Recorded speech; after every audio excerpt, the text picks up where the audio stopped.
দেখো প্রথমে x square ব্র্যাকেটটা সরাচ্ছে, ঠিক আছে?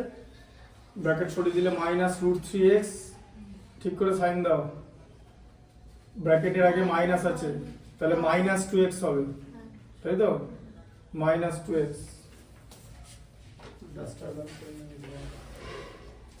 -2x প্লাস 2√3 যেরকম ছিল ইকুয়াল টু 0।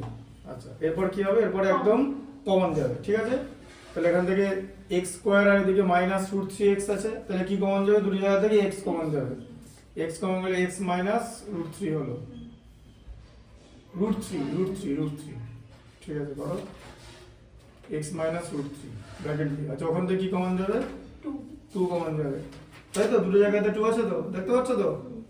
তাহলে x -√3 হবে, কারণ এখানে এই প্লাস 2√3 প্লাসকে মাইনাস দিয়ে ডিভাইড করে মাইনাস হয়, ঠিক আছে? প্লাসকে মাইনাস দিয়ে ডিভাইড করলে মাইনাস হয়। তাহলে হচ্ছে x -2, হ্যাঁ এটা হচ্ছে ওটা ভেতরটাকে লিখে ফেলবে, x -√3 by x -2 equal to 0, ঠিক আছে? হ্যাঁ, দিয়ে করো, এখানে নাও দাদা।